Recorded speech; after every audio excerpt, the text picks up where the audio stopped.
Good morning everyone. Class कल हमारा जो टॉपिक चल रहा था नाइट्रोजन कंटेनिंग कंपाउंड्स यानी नाइट्रोजन युक्त कार्बनिक यौगिक, इसमें हमने एनिलीन की बेंजीन नाभिक द्वारा दी जाने वाली कुछ रासायनिक अभिक्रियाओं के बारे में पढ़ा था, जैसे हेलोजनीकरण, हेलोजनेशन कहते हैं, सल्फोनेशन यानी सल्फोनीकरण और नाइट्रीकरण यानी कि नाइट्रेशन। और इसके साथ मैंने कहा था कि हमारा जो टॉपिक है वो ख़त्म हो गया है। एक दो रिएक्शंस बची हुई थी, उन्हें और कंप्लीट कर लेते हैं तो हमारा जो एनिलीन वाला टॉपिक है केमिकल प्रॉपर्टीज़ यानी रासायनिक अभिक्रियाएं एनिलीन की, वो पूरी तरह से कंप्लीट हो जाएगा। और इसके बाद हम स्टार्ट करेंगे हमारा new topic, that is diazonium salt यानी कि डायएजोनियम लवण। क्या होते हैं, कैसे बनते हैं, क्या उनकी प्रॉपर्टीज़ होती हैं, ये सारी चीज़ें। तो सबसे पहले आज हमारी जो केमिकल प्रॉपर्टी है एनिलीन की वो है कपलिंग रिएक्शन यानी कि युग्मन अभिक्रिया। जैसा कि नाम सजेस्ट कर रहा है, कपलिंग का मतलब क्या होता है? कपलिंग का मतलब होता है कि दो मॉलिक्यूल जो है वो आपस में कपल करेंगे यानी कि जुड़ जाएंगे। युग्मन, हिंदी में इसका नाम है युग्मन अभिक्रिया यानी कि इनका योग हो जाएगा। तो देखिए किनका योग होता है, कौन से दो मॉलिक्यूल हैं। तो यहाँ पर हमारे जो दो मॉलिक्यूल कपलिंग कर रहे हैं, युग्मन कर रहे हैं, वह हैं C6H5N2Cl। इसे ही डायज़ोनियम सॉल्ट कहा जाता है, जो हम लोगों का नेक्स्ट टॉपिक है। और दूसरा मॉलिक्यूल है हमारा C6H5NH2 यानी एनिलीन, जो कि हम लोग अभी पढ़ रहे हैं। तो देखिए यहाँ पर सबसे पहले मैं इसका स्ट्रक्चर थोड़ा सा ओपन करके आपके सामने लिख देता हूँ। ये होता है C6H5N डबल बॉन्ड NCl, और ये तो आपको पता ही है C6H5NH2।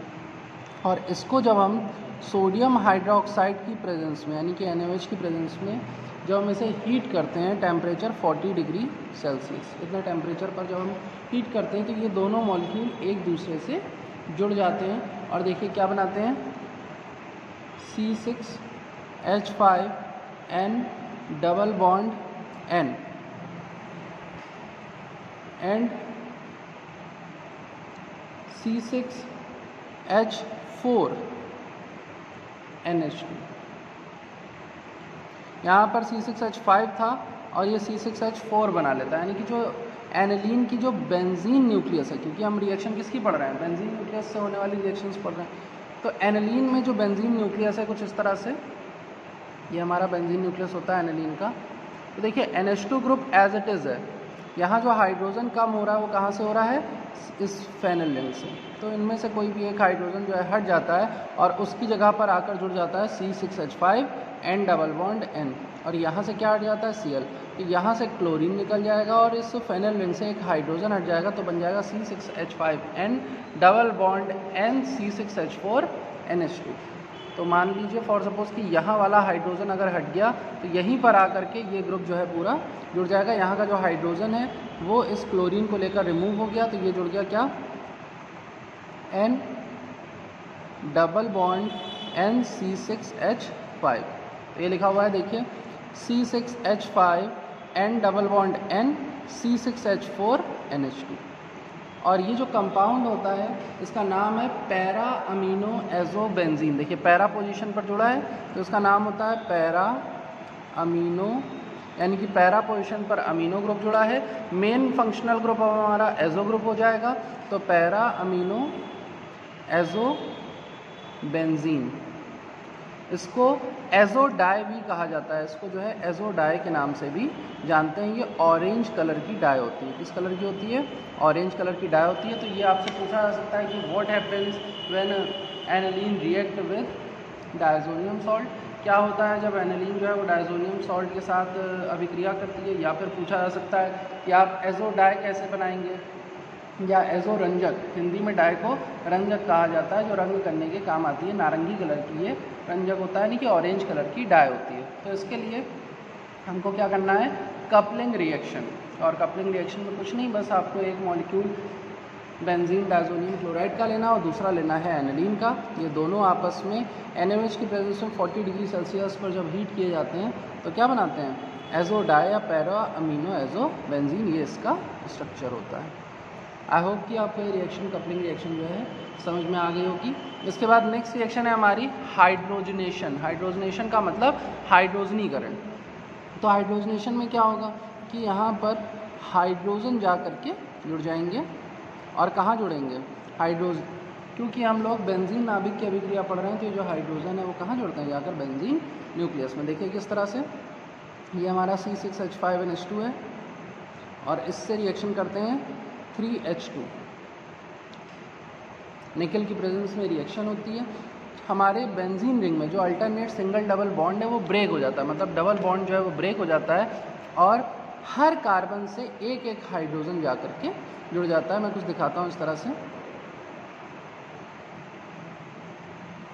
अभी ये NH2 है, 1 2 3, ये double bond single bond alternate बने हुए हैं। हर कार्बन के पास पहले से ही एक एक हाइड्रोजन है इस वाले को छोड़ करके, तो यह C6H5NH2, ठीक है। अब हमने इसकी रिएक्शन करा दी 3H2 से, तो ये जो 6 हाइड्रोजन है ये 1 2 3 4 5 6 छः कार्बन से जुड़ेंगे। लेकिन इसके लिए पहले हर कार्बन को डबल बॉन्ड क्या करना पड़ेगा, ब्रेक करना पड़ेगा। निकल की प्रेजेंस में रिएक्शन होती है, इसको हीट किया जाता है और ये 6 हाइड्रोजन इन 6 कार्बनों से कुछ इस तरह से जा कर के जुड़ जाते हैं। ये देखिएगा, ये तो हमारा NH2 हो गया और ये इस कार्बन पे हाइड्रोजन जुड़ गया, ये इस पर जुड़ गया, ये यहाँ हाइड्रोजन जुड़ गया, ये इधर हाइड्रोजन जुड़ गया, ये इधर और ये इधर। इस तरह से हमारे जो हाइड्रोजन है वो अटैच्ड हो जाते हैं और अंदर जो डबल बॉन्ड है वो हट जाता है।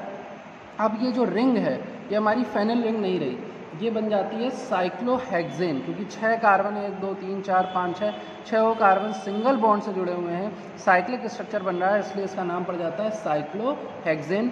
फर्स्ट पोजीशन पर अमीनो ग्रुप जुड़ा हुआ है, इसलिए पूरा नाम हो जाएगा अमीनो साइक्लोहेक्सेन। तो इम्पॉर्टेंट रिएक्शन है, इसको ध्यान रखेंगे कि किस तरह से हम जो हमारी एनिलीन में जो बेंजीन रिंग थी उसको साइक्लोहेक्सेन में कन्वर्ट कर सकते हैं। तो ये है उसकी रिएक्शन। तो 2 रिएक्शन पढ़ी आज हमने एनिलीन की, हाइड्रोजनेशन यानी हाइड्रोजनीकरण और कपलिंग अभिक्रिया। इसमें बनता है अमीनो साइक्लोहेक्सेन और कपलिंग रिएक्शन यानी युग्मन अभिक्रिया में बनती है एजो डाई, जो कि ऑरेंज कलर की डाई होती है।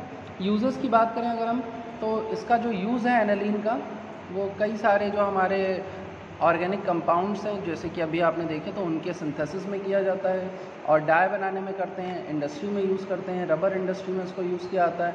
इसके अलावा बहुत सारी मेडिसिन्स बनाने में भी इसका यूज़ किया जाता है। तो ये था हमारा टॉपिक एनिलीन। एनिलीन की जो टेस्टिंग है उसमें एक आपने कार्बेल अमीन रिएक्शन पढ़ी थी, कार्बेल अमीन परीक्षण पढ़ा था, तो इसके द्वारा आप इसको टेस्ट कर सकते हैं, या फिर कपलिंग रिएक्शन के थ्रू भी आप इसको टेस्ट कर सकते हैं कि अगर एजो डाई बन गई तो इसका मतलब कि हमारा जो कंपाउंड है वो एनिलीन है।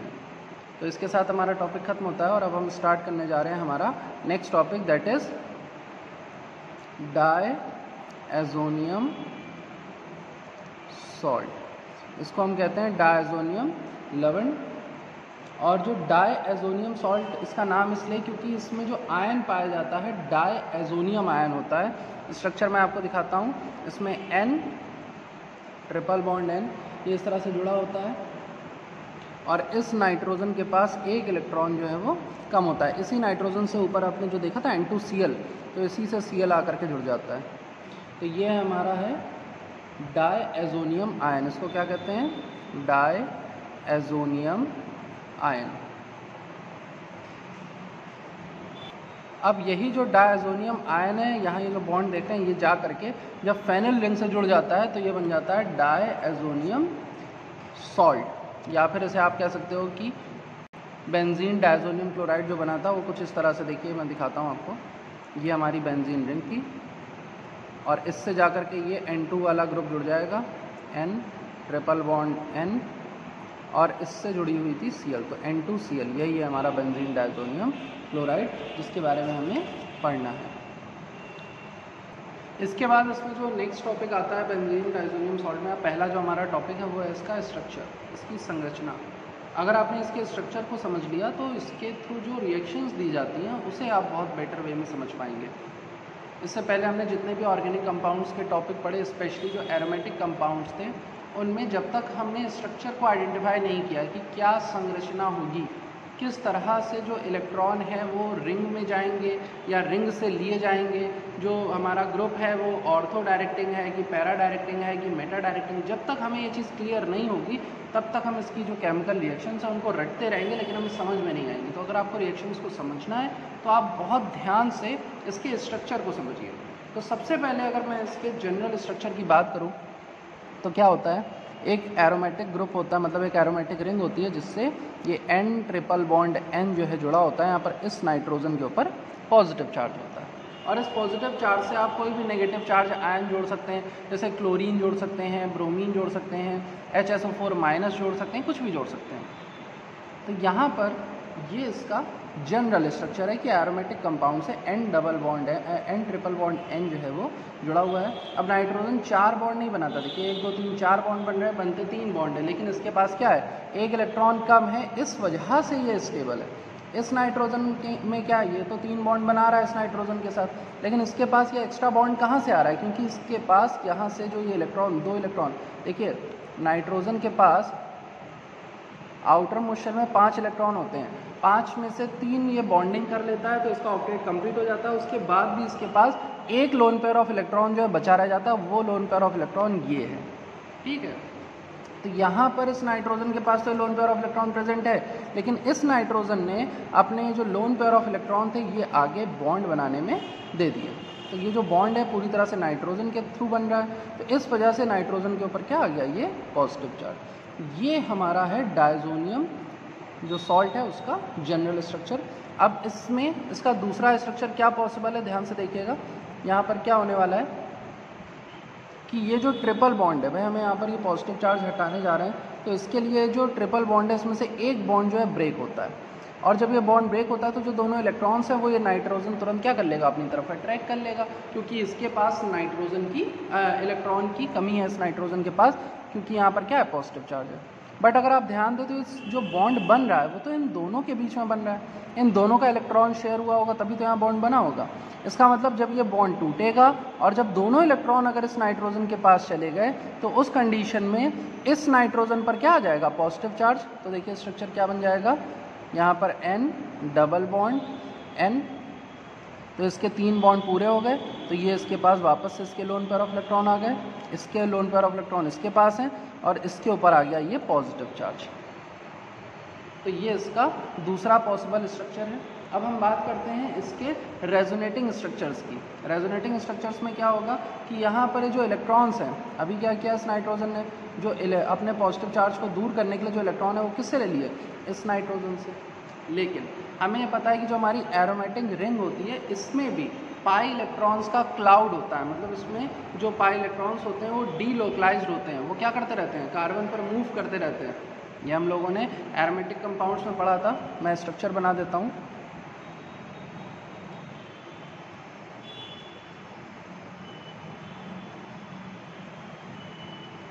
ये कुछ इस तरह का स्ट्रक्चर हमारा होता है, जनरल स्ट्रक्चर। ऊपर वाला जो मैंने यहाँ पे बनाया हुआ है, ये यहाँ पर इसमें अल्टरनेट सिंगल डबल बॉन्ड होते हैं।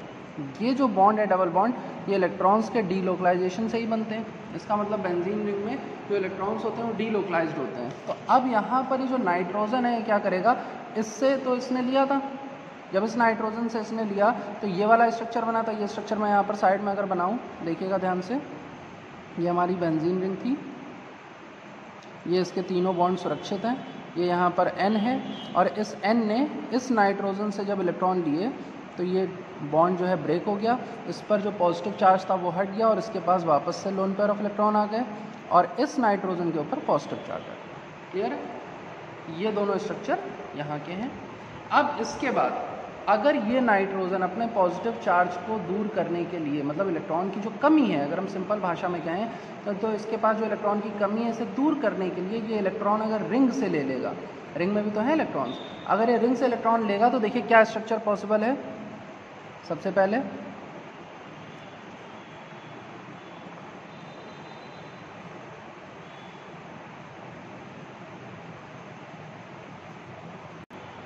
ये वाला जो बॉन्ड है ये ब्रेक होगा और इसके जो इलेक्ट्रॉन है वो दोनों इलेक्ट्रॉन यहाँ क्या हो जाएंगे, ट्रांसफ़र हो जाएंगे।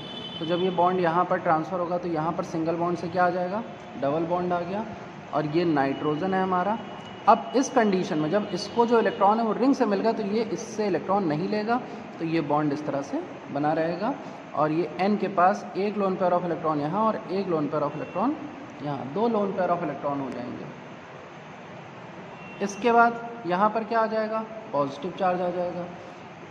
देन ये जो बॉन्ड है ये इस तरह से बने रहेंगे। फिर अब यहाँ पर इस कार्बन के पास इलेक्ट्रॉन की कमी हुई तो इसको पूरा करने के लिए ये कार्बन जो है अपना डबल बॉन्ड तोड़ देगा, तो ये डबल बॉन्ड तोड़कर यहाँ ट्रांसफ़र हो जाएगा। तो नेक्स्ट स्ट्रक्चर देखिए क्या बनेगा, ये यहाँ पर बेंजीन का स्ट्रक्चर बन गया। यहाँ वाला जो बॉन्ड है ये आगे ट्रांसफ़र हो गया, ये बॉन्ड ऑलरेडी बना हुआ है, ऊपर जो नाइट्रोजन है वो एज इट इज़ बने रहेंगे डबल बॉन्ड में। और अब पॉजिटिव चार्ज जो है वो इस कार्बन पे ट्रांसफ़र हो जाएगा।